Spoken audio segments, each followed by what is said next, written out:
All right, well, I'm going to give a quick run through on the Axial Capra. I ordered an RTR kit, ready to run, quote unquote, and the kit was a all-wheel steering kit that is the only four-wheel steering kit available, quote unquote.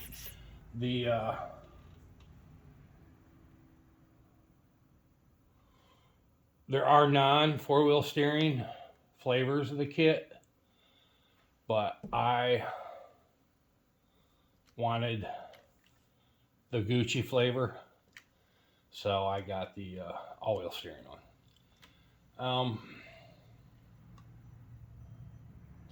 The body panel color scheme's not bad. I tend to accept it for what it is, and I don't know that I'm going to change them out. I've seen some 3D printed ones that look pretty sharp.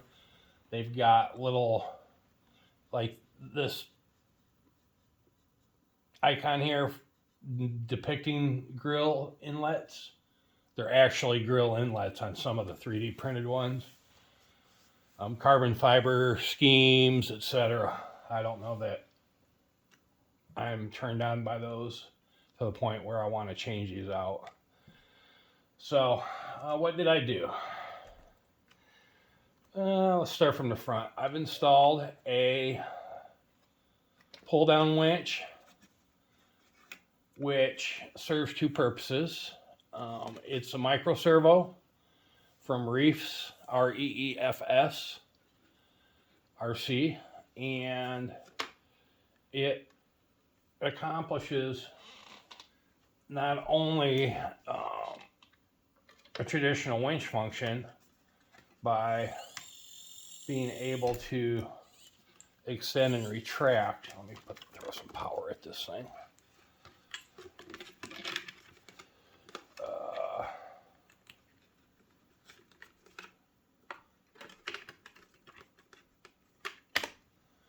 But also provides an ability to pull the body down, which can be useful in certain contexts.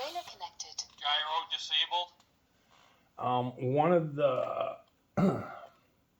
you'll see here when the winch gets sucked into the fair lead, it'll collapse the nose, and I anticipate putting a bracket back here on the servo to facilitate using the front winch to do both the front and the back together. I've seen in some videos in rock crawling, not only in RCs, but also in real world rock crawlers, where the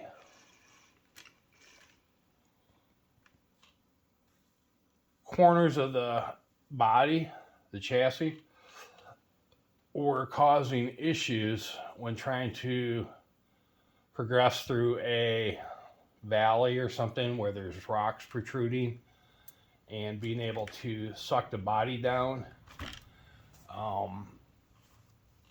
proved beneficial. So, all right, so I've got the radio on. I've got the Stop. All right, so I've got the battery in. Throttle active. And if we pull the winch back, you can see where it sucks the body up. I'm gonna have to put the pins in here. That's the only thing I haven't done, just to make it easy during the video. So that's the front winch, And then obviously dynamic steering modulated by accelerator in, dynamic steering modulated by throttle out. It can be used to as a normal winch. What else have I done? I've installed bigger tires. The factory ones are plastic, beadlock, and they're 1.9 inches in rim diameter. These are 2.2 inches in rim diameter, and they're 5.125 inches tall.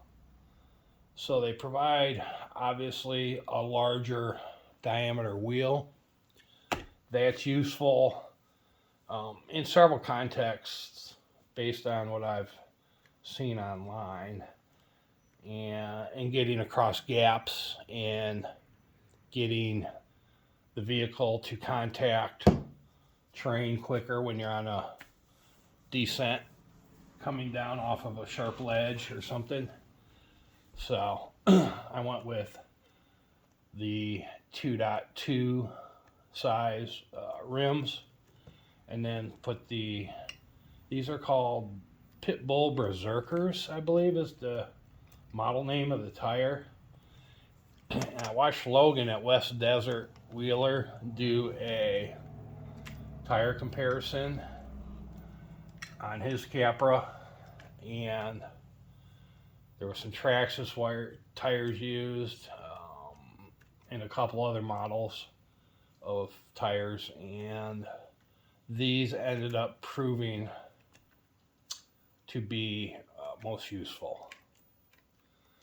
So also being metal instead of plastic, they offer a little more weight, and inside these tires is low density foam.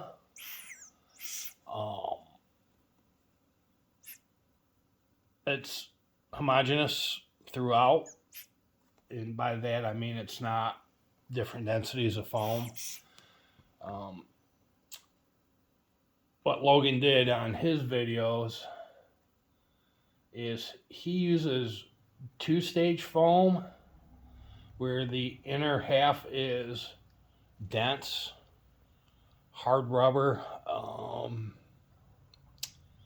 Think boogie boards, kids' boogie boards that are pretty dense, flexible, of course, but dense. That's the kind of consistency that's on the inner half of these foam inserts.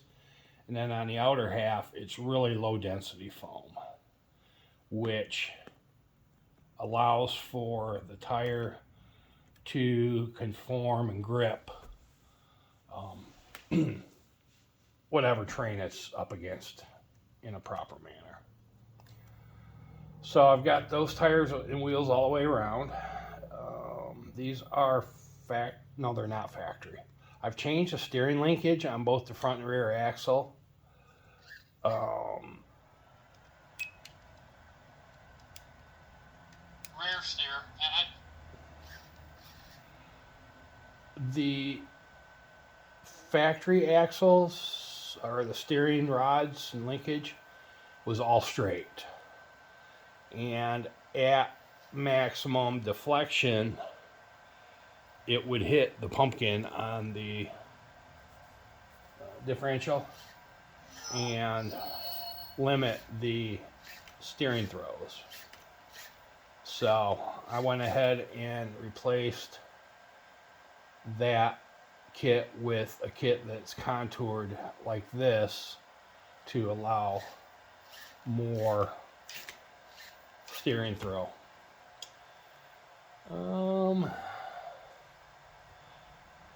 The factory servos that came with the kit are 23 tooth Spectrum servos, F614s, and I don't know what the weight, the force torque rating is on these, But it's pretty common knowledge that the stock servos tend to fail pretty early in their lives. Reefs RC makes a servo, 1100 inch ounce servo, but those are like $175 a piece. These are, and that 1100 servo works out to 100 kilogram centimeters of force. These are 70 kilogram centimeters, and for a third of the price of the Reefs ones. And they are also high voltage servos. The BEC that's in these, ESC, and we'll get to that in a second, is adjustable. So it can be 6.0 volts or 7.2 volts. 7.2 volts allows for much quicker reaction and also higher torque. So I've installed all the electronics in here such that it can support being fed by 7.2 volt BEC. Boo. So that's the servos, and those exist on both axles for steering. I didn't change the actual axle housings yet.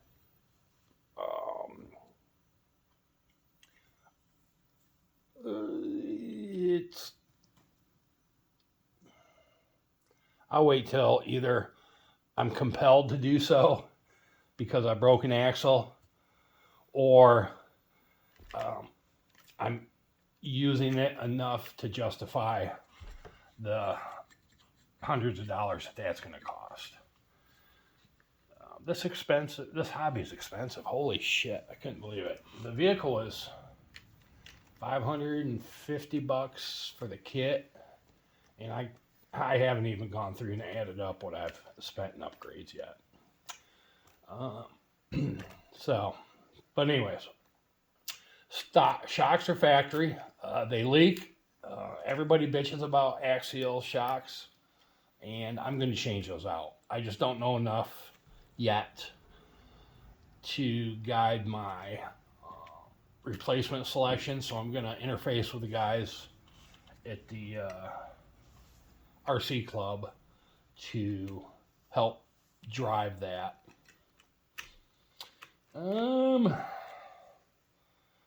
Outside the body, what else have I done? Okay, so I changed the grill, and the reason I changed the grill is so that I could add the fair lead, and I added some turn signals, and I added a lighting package to the vehicle just because I'm a geek and I like lights. I'm using the stock lenses, and the stock LEDs, but I 3D printed a replacement grill. The lighting is all LED lights, and on the front I've got the 2 turn signals, the 2 headlights, and I've got 2 wheel lights that illuminate the contact area between the tire and the train. And the purpose of that, beyond looking kind of cool, is so that when I do throw the FPV camera in here, that it will be able to swing out. I'm in the process of designing this, but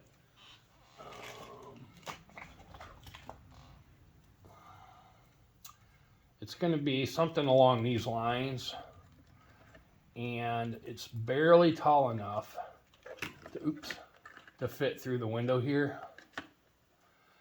And I'm going to use the servo mounted to the aft bulkhead back there to actually swing out of either window and still perform pan and tilt movements. So obviously this is the pitch axis that will allow the camera to look down or up, and then the panning is going to be done by me changing, because this gear, or the badass gimbal made by Motion Sick, that had a servo sitting underneath here for panning and then tilt, but that assembly was too tall to even consider trying to sneak out the window here. So I'm changing up. This is a infinite turn servo, and it's going to sit in an orientation like that allows the panning and the tilting on a arm that is attached to the servo. And then when I want to look out and see what's going on the left side of the vehicle, I'll swing it out the left window and be able to pan and tilt, look at both tires and the terrain around it.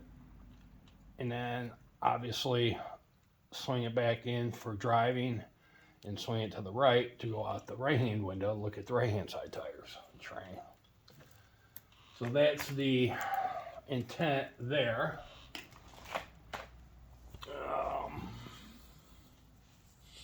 That's why the drivers aren't installed here. And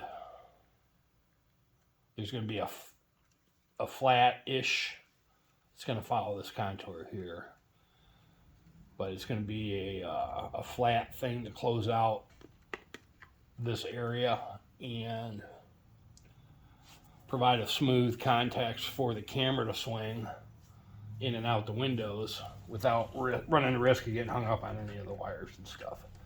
So that's why there are body lights on each four of the tires. So I've got those 2 headlights, 2 turn signals, 2 body lights up front. This is the factory light bar. I went through and about a third of the LEDs weren't working. And when you watch Capra videos for the ready to run kits, you'll see that that's common. I ended up, what they did is when they manufactured the bar, they applied a layer of silicone for weather resistance, water resistance. I ended up, it was a pain in the ass going through and cleaning all that, peeling all that silicone off under a microscope. And then I went through and I hit every servo and every resistor and every LED, resoldered it, and sure enough, it all works. All of them are now functional. So there's the tire lights. Headlights are dim, bars dim until you go forward and then they get bright.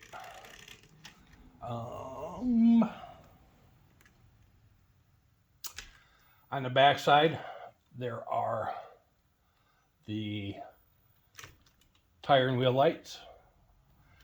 And then there is a third brake light, the 2 brake lights, 2 turn signals, the backup lights. So, if I go backwards, obviously the reverse lights illuminate. If I go forward and hit back, that's the brake lights coming on. And then if I turn left or turn right, I get the turn signals. Right and left. I've got to adjust the centering on the radio.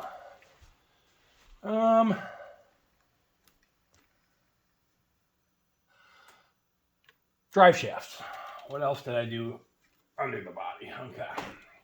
So if we look, we're going to turn this off.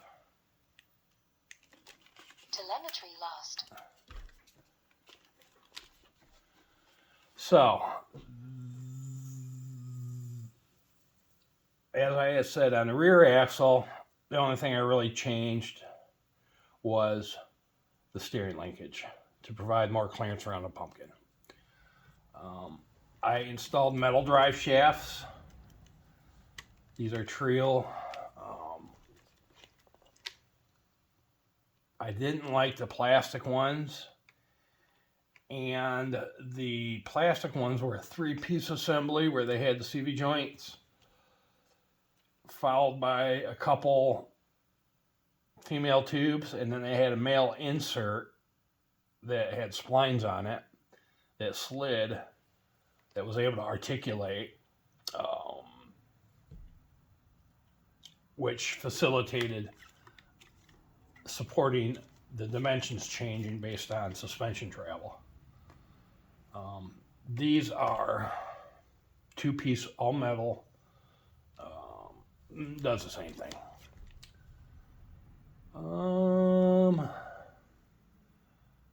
I adjusted the 2 rear upper links to provide about a 1/16 of an inch clearance, and I think it's just a couple turns between the link and the control rod connector. And the reason for that is when I would depress the body suspension, the old servo was just about as big, and the old servo, the factory one, would just ride on here. The new servo, being metal and not plastic backed, and having a slightly more squarish contour, caused enough friction rubbing between the quote-unquote fuel cell and the servo to cause me some angst. And I don't know if you can see it there, but there's now about a 1/16 of an inch gap between the back of the servo and the back of the fuel cell. So that was the reason I adjusted the rear links like I did. The rear uppers. Stock transmission plate / body, I don't know what you call this piece, but it's the assembly that holds the motor and the transmission and all the linkage for the axles. Up front, the changes were quite a bit more involved. And watching the videos and getting smart on rock crawling, I came away with an understanding that forward weight biasing, meaning center of gravity between the rear axle and the front axle, was best configured to be a 60% on the front tires and 40% on the rears. That helps with when you're going over a ridge to keep the front end down, having the tires have more grab authority, traction, to pull up the rest of the vehicle, etc. So in order to accomplish that, I installed metal, brass in a lot of places where plastic existed previously.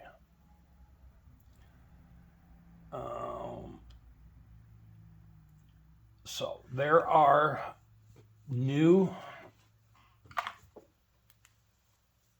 portal housings which are much larger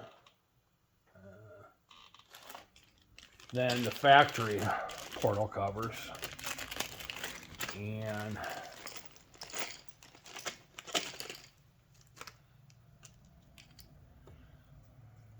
these are the little factory portal covers. that were installed on the end of the portals. And what a portal is, it's a 2-gear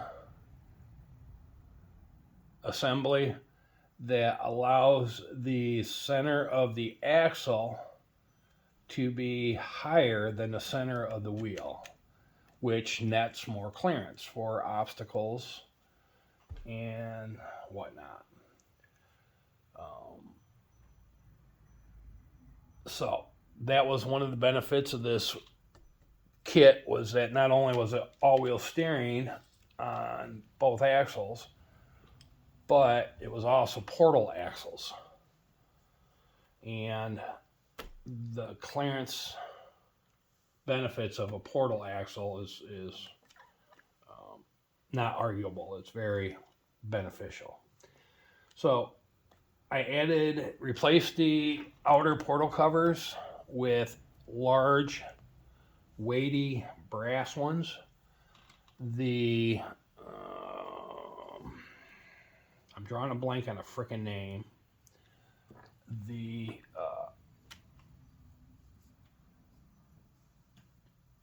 portal dogs, hell, I don't know. Steering knuckles, thank you.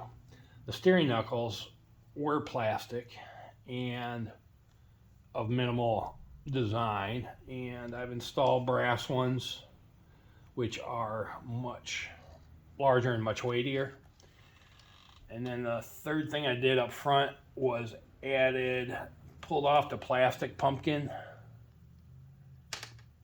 and installed a metal one. It's larger, weightier, and accomplishes the goal of providing much more weight up front than the factory stuff. I changed out, all 4 tires had these 4mm aluminum hex widgets, which are designed to interface with a hex recess on the wheels. I've pulled those out and installed wider 8mm ones that are made from brass. That has 2 benefits. Number one, it is brass instead of lightweight aluminum. Excuse me. So there is a very small weight benefit of doing that. But also pushes the tires out 4mm on each side. So I've got another 8mm of width on the lateral wheelbase, I guess you'd call it, axle width, tire width. And that seems to be a positive in that it should provide additional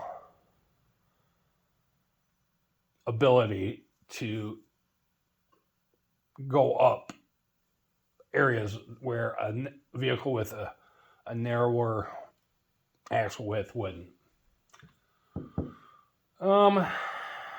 Portal gears. So the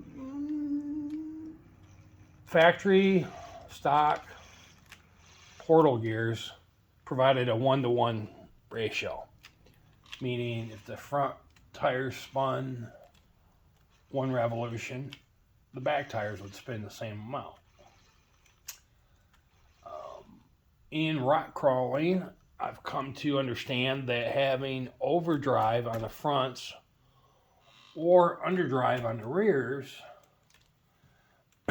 is beneficial in that it aids in turning. It allows better control when you're in unusual attitudes, and provides additional pulling power when you're in those unusual attitudes. Let's say the front tires are up on the ledge, you need to pull the backs up, that the front spinning a little faster is beneficial in that case. A lot of this is, I don't want to say hearsay, but it's stuff I've taken away from others, not experienced myself. So we'll get to experience that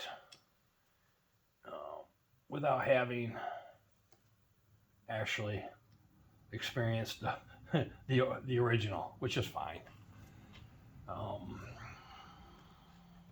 So there's 20% overdrive on the front, and that pretty much clears up everything I've done to the suspension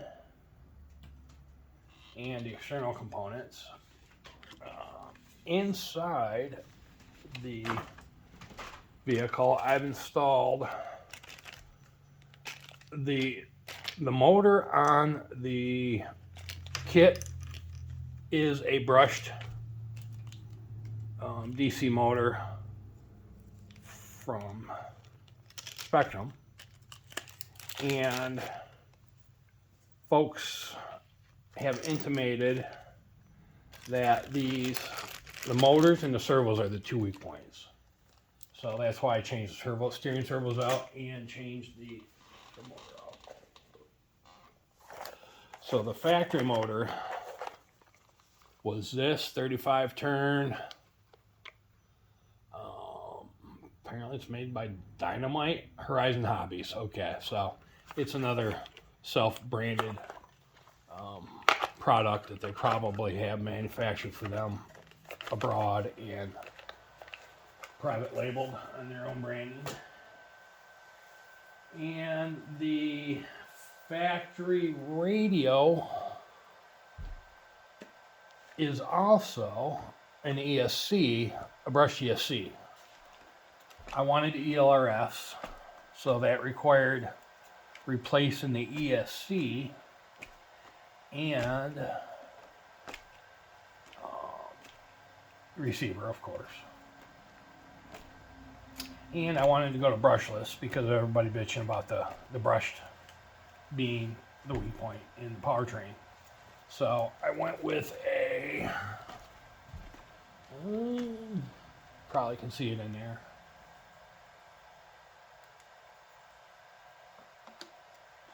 a Horizon Hobby or Hobby Zone Pro Fusion Hobby Wing. Okay, so this is a Hobby Wing Pro Fusion motor and ESC combo. And what that does is allows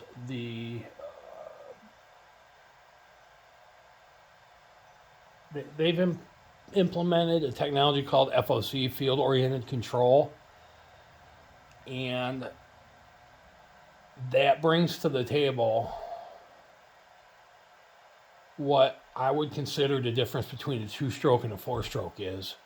Two strokes higher RPMs, four strokes lower RPMs, but much more torque. And that's kind of how I liken the field-oriented control type motors to be. So I wanted the ability to slow the drivetrain down, because the factory transmission and motor was geared such that it was very quick, too quick, and didn't provide the low range control nor the torque that was needed. So in addition to installing a new motor, I have installed a different transmission housing. And that transmission housing is very, very similar to this, with the exception of where an idler gear is mounted. And what that does is allows the spur gear and the pinion to have different ratios, and with the adjustability of the idler gear, I was able to go down from a 14 tooth down to a 9 tooth. and that's almost half of the gear reduction that the factory motor had, which obviously is going to increase the torque just by virtue of the gear changes. And then coupled with the FOC motor being brushless, having an internal ESC, makes for a very torquey solution now. Not nearly as fast as it was coming out of the factory, but these, in my opinion, weren't intended to be crotch rockets. They were intended to be, nor desert racers, they were intended to be rock crawlers. So that's what drove me to install the metal transmission case instead of the plastic. Same guts to include the idler gear. Is just where the idler gear was positioned. It has two mounting locations, and if you mount it down further down from here down to here, that changes the geometry in here and allows for a smaller spur to be on the or pinion to be on the motor. So that's why I did that. So this portion of the transmission is the same, and it's got a friction disc. It's like a clutch. So if the tires get locked and the driver becomes an idiot and tries to brake stuff, the transmission will slip by design. And then this is one output shaft goes to the front of the vehicle. And then this output shaft that's here actually has what's called a dig unit installed on top of it. And what that does is allows, if the unit's put into a dig mode, it locks the back tires and prevents them from moving. And dig proves beneficial when you need to do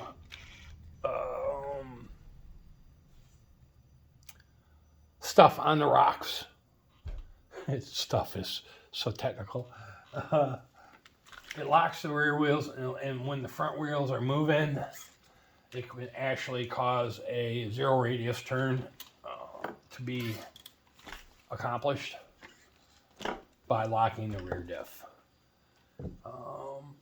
And then this dig unit also, obviously, in the other end of the motion, enables four-wheel drive,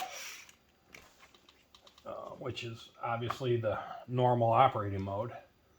And I've discovered that there is a range of motion where the rear is unlocked and not coupled at all. So basically it's four-wheel steering or four-wheel drive, two-wheel drive, and dig. And that's with the MT12 and becoming really familiar with it. I was able to set up those three driving modes on a trim switch, which I'll show you here later. So that covers the new transmission and dig unit. And then the dig unit by default, when it ships from the factory, is disabled. They've got a spacer in there to force it into four-wheel drive mode only. And in order to use the dig unit, you've got to remove that spacer and install a dig unit servo. So instead of using a traditional 9G servo that's good for 5 volts or 6.2. I went with the same servo that's up in the nose for the winch, the Reef servo, the Reef 99. I've also got that installed as a dig servo here. So those are waterproof and they can handle up to 8.4 volts for operating voltage. So that makes it more torquey in terms of engaging and disengaging. And I've also configured it so that when I go do a shift from four-wheel drive to two-wheel drive to dig, that I modulate the drivetrain real quick by going opposite direction and coming back to allow those locking gears in the dig unit to engage and disengage without a whole lot of drama. And I'll demonstrate that when I get the remote control turned on and connected and tweaking the thing.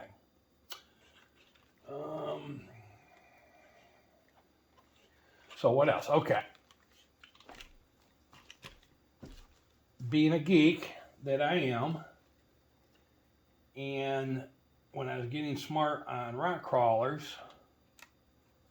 I came across a solution that a gent came up with several years ago called the rollometer.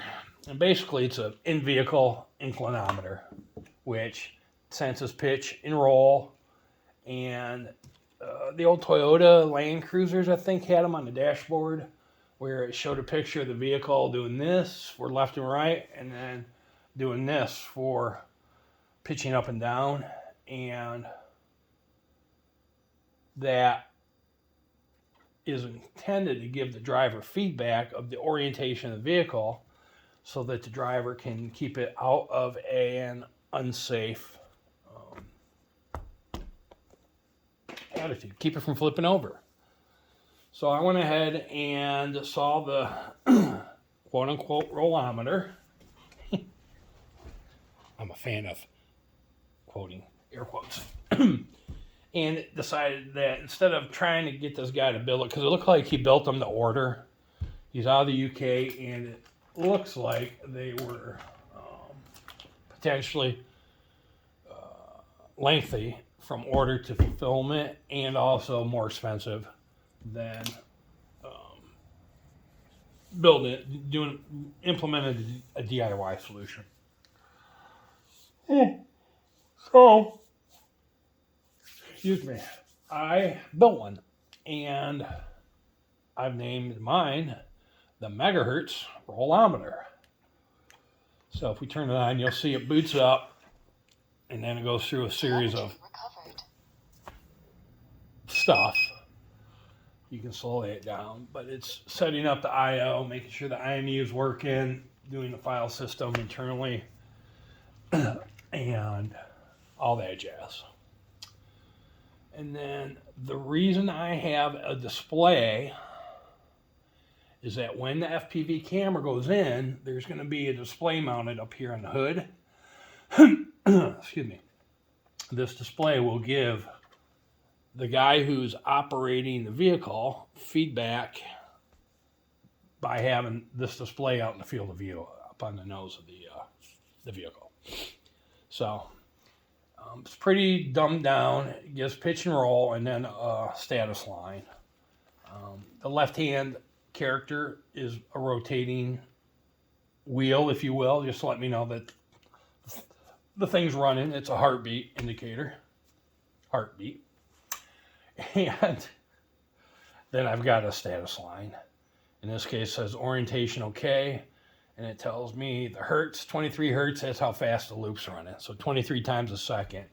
It's sensing the attitude from the IMU and processing it for display. And I'm doing math to convert it to radians and make it from raw to radians, and then from radians, obviously there's a trigonometric set of functions to derive pitch and roll from accelerometer raw data. So to demonstrate what it looks like when it trips is I've got 3 status LEDs here, and when I get into a context where I'm approaching the tip point, it'll go orange, and then when I'm getting really close to the tip point, it'll go red and fire off the sound alert. And that works obviously in pitch. It works in roll, both ways. And even in nose down attitudes, I've got this. And it's funny because I can have this up on a wall, and maybe I'll put a video up later of that. I'll get this up on a wall and inch it in and in and in until there. And then if I inch it any further, it'll start to tip back and tip over. So it's kind of cool. This gives me an ability to say, oh shit, I'm approaching that. And then if it does start to tip, I can just nudge it, give it a quick reverse, and I'll bring the nose down. So I think that that's going to be a real useful tool to help prevent rollovers and tip overs.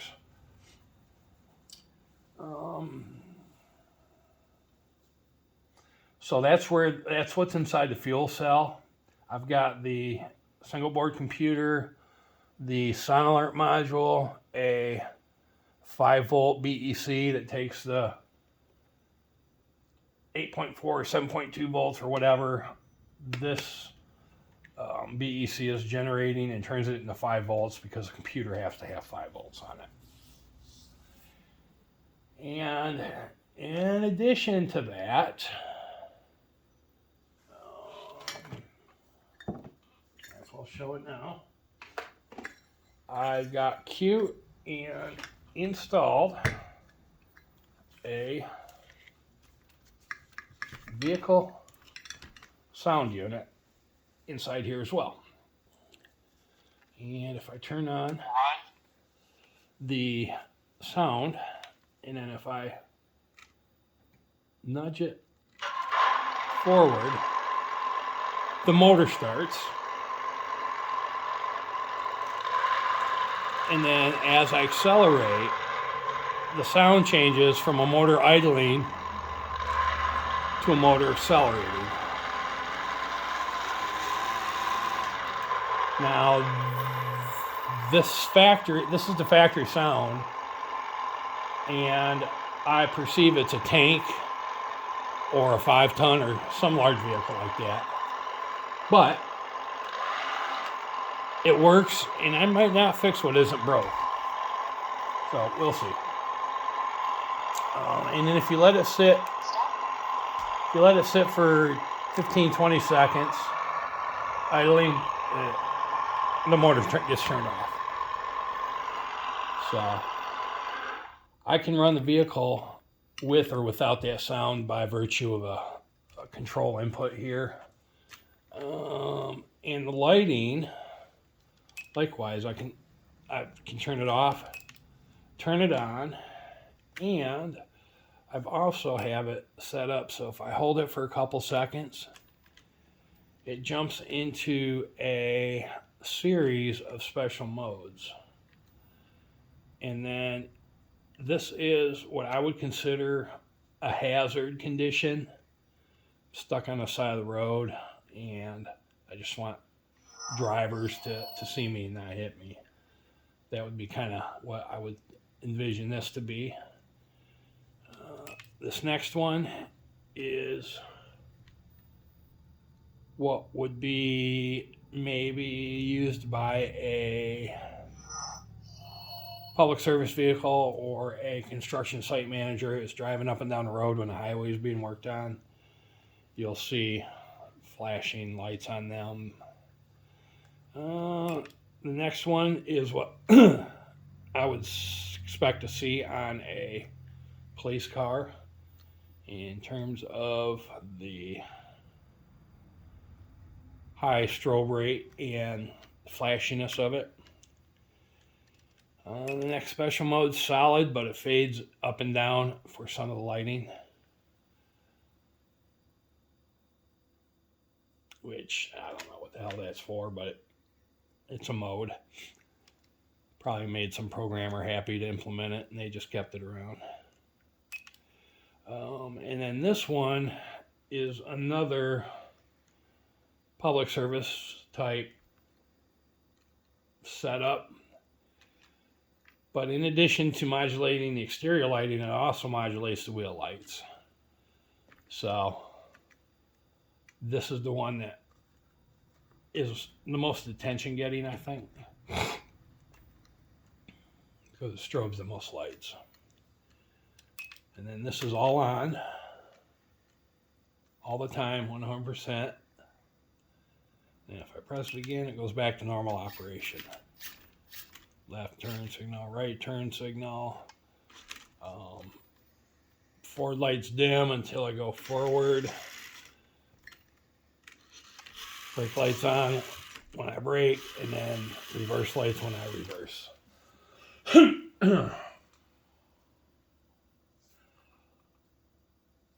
So that pretty much covers the alterations to the vehicle. The receiver is a 14-channel receiver, and I went with 14 channels because I could. Beta FPV came out with a 14-channel PWM receiver not too long ago that's ELRS based, and I wanted to try it to see if it was, A, worth its salt, and B, brought some additional I/O to the table that I could use for things like engine sound and lighting and whatnot. And I have to put a bunch of Y cables in the wiring harness. With all the lights that are installed on here, there's a shit ton of wiring that's down inside the cab, and I've got the ELRS receiver on the right front. I've got the light controller that I put inside battery heat shrink on the starboard side in the cabin aft. I've left the driver's side of the cabin open, and the reason for that is that's where the video transmitter and cooling fans are going to be, so that it can provide some lateral weight offsets for the receiver and the light and the motor, and also the servo is going to be installed on this back bulkhead here in such a manner with this being center line, so this will provide some weight offset to the left as well. And this, the video transmitter and the gimbal assembly, is the only additional work that needs to be done to the vehicle to attain what I would call,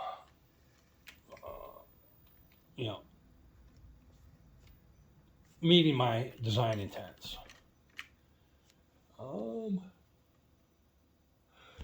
I tell that I'm going to run it like this, as is. I do have, obviously, I've got the camera and the gimbal and the servo, and it's just a matter of taking the time to design the arm and the interface and making it all play. And I've done enough work on this where I want to get out and actually play with it a little bit. The BEC has been set up for 7.2 volts.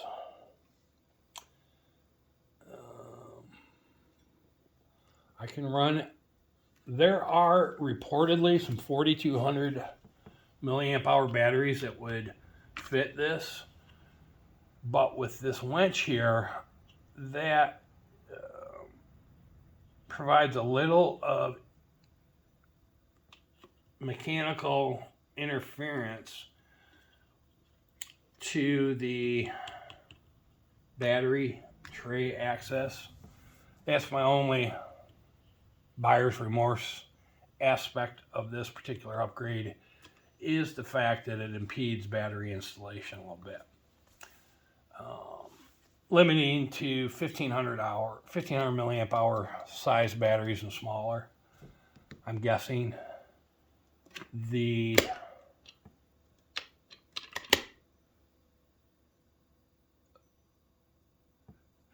it's not really a huge problem, because even with a 1500 or a 1300 milliamp hour battery, I still get a lot of runtime on this, because it is so torquey, and it's being used in a rock crawler, not as a sport racer. I'm not on the throttle all the time. And obviously, I've got the sound and the lights controllable to where they can be turned off.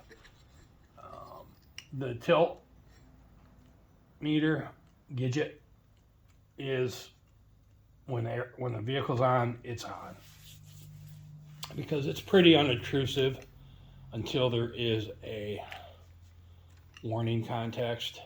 It doesn't consume a lot of power at all, and I think it consumes, the LED is probably the same amount of power that's being consumed by the rest of the system, the single board computer, the IMU, the beeper, etc. So that's the setup there for the physical aspects. Software wise, so I've got the rear steering set up to be able to be turned on and off. This is normal mode, quote unquote. Rear steer, crab. This is crab, obviously, so the front and the rear tires turn the same direction. And then this is pivoting, and that obviously allows it to turn on a freaking dime. In addition, turned rear steer off, I've got these two potentiometers for this model are set up so that I can manually control front with a potentiometer, and then any inputs I give will add or retract from that. So this is like, basically it's a full range trim. Center detent obviously points it to the center. And then the rear, I've got the same thing there. So if I don't want my front steering to affect my rear, but I want to be able to steer with the rear, then I can do it with that pot. Additionally, I've got this mirrors the setup that the original Spectrum controller had. And because I had the switches and the technology to do it, I went ahead and implemented it on the MT12 as well. So obviously I've got a lot of different ways to control the rear steer. What I've done on here as mods is inside this cavity that's behind this plate, I've installed another single board computer with an IMU and a Bluetooth connection to receive head tracker signals as a trainer input. And then I've got it configured so that when I pitch and roll my head around, that generates pitch, pan, and tilt signals from here to allow the camera to be oriented to where I'm looking. So if I'm looking straight ahead, it'll be here. If I look up, the camera will do this. If I look down, it'll do that. And then when I swing out, then I can look at the front wheel or at the rear wheel and see what's going on there, and I can swing it the other way and do the same thing. The swing, I think, might be done by tilting my head left or right. We'll see. Or I might put that on a control of some sort. And where I was going with all that is because I've installed that in here, that receiver for the Bluetooth, but it also has the other features. Gyro steering. I can have orientation. Gyro active. If I go left, the vehicle turns left. If I go right, the vehicle turns right. I've got it turned off, but this gesture could control speed, so if I want to go backwards, I could do that, or speed, increase my throttle, I could do that. We'll see. I've got to muck with that a little bit. Gyro throttle. And that was how I did the gyro throttle thing here, but I've changed it, and I just need to change the voice prompt to say gyro rear steer.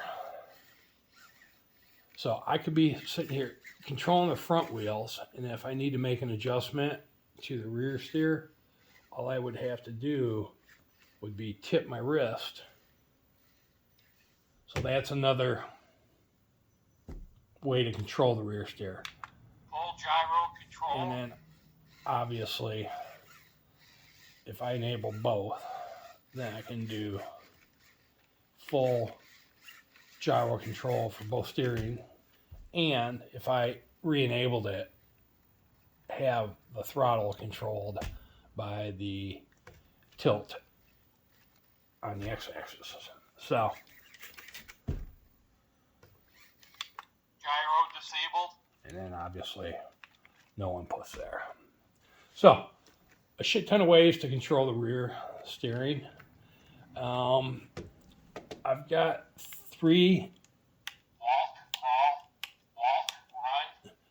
speed modes.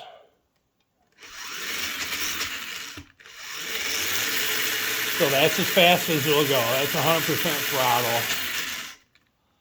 That's fast, or run, I mean. And if I go walk, that's top speed. That's about as fast as a person walking. Crawl. And then this is a crawl. That's really slow with full throttle depression. But it allows a lot of granularity in being able to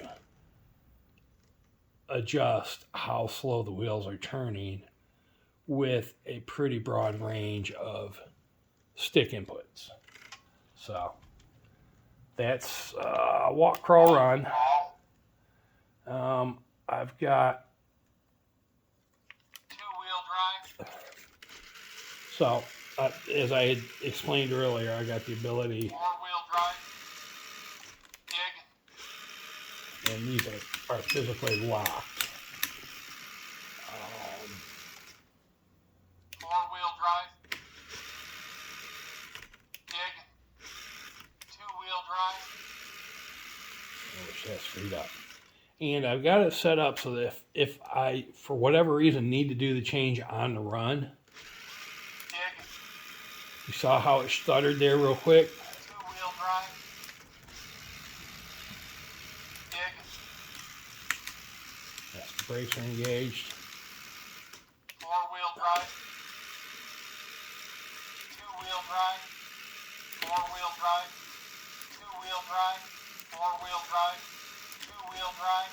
Four-wheel drive. So, you'll note that little stutter, that's by design. I've got it set up to change direction real quickly and then restore the direction it was going to aid in the gears meshing when the dig unit mode is changed. So that's that. Rear steer, crab. Obviously, I can change Pivot. the mode for the rear and then turn off rear steer altogether, in addition to all the other ways to control the rear axle. We already talked about the lights and the different modes. So, you know. And what I haven't talked about is adjusting the speed. So, Walk. Forward. 40. Reverse. 40. Crawl. Reverse. 30. Forward. 30. so each speed mode Walk. Run. Reverse. 100. Forward. 100. Walk. has Crawl. their own forward and reverse speed settings. And that can be all adjusted by the single switch here, a single trim switch. It's kind of convoluted, but I didn't want to tie up additional switches for changing stuff that once I've got it set, it's pretty much going to be where it's at.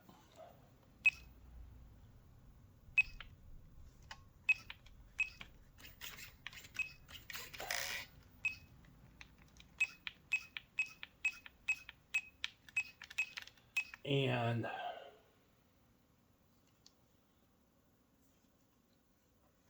oh, and the last bit of control here is this fore aft. I've got it set right now because I don't have the camera in here.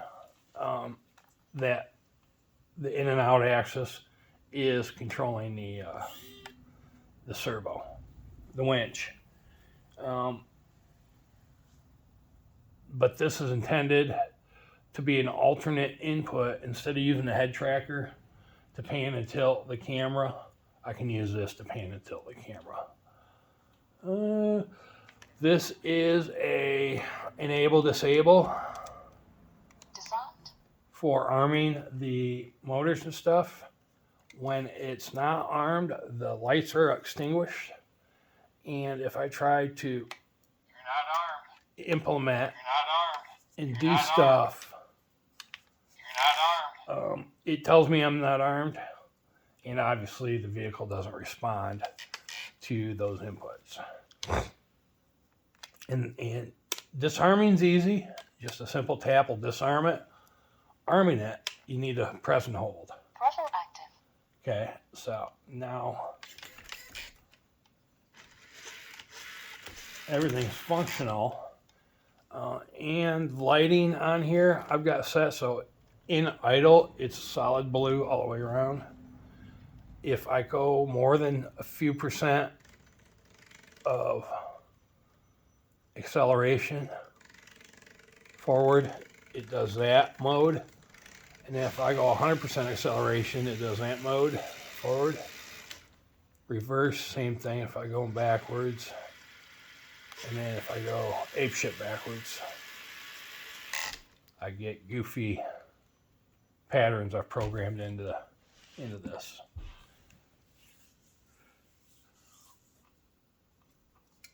Oh, excuse me. So that pretty much covers the implementation of controlling this rock crawler with this controller. I think it's pretty intuitive being able to, Gyro steering, no orientation. Gyro active. Gyro throttle, no orientation. being able to steer the front with the steering wheel and tip the ass end of the controller or use buttons Gyro disabled. or potentiometers to control the rear steer. I think it's going to bring a lot to the table when I'm out on the rocks. So that is it. I can sit here and drone on a little bit more. Not much more. The Dynamic steering modulated by accelerator in. if I had a hook here, then I could have used this winch to provide body suck down of both the front and the rear. So that may be something I look into getting is a bracket to go in between the servo and the axle to allow me to hook onto this.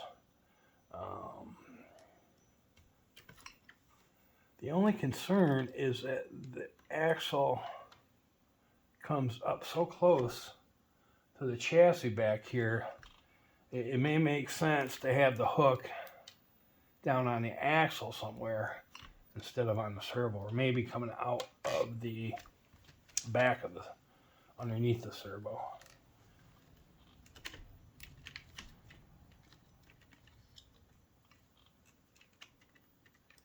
So that I could do. That I might actually implement doing.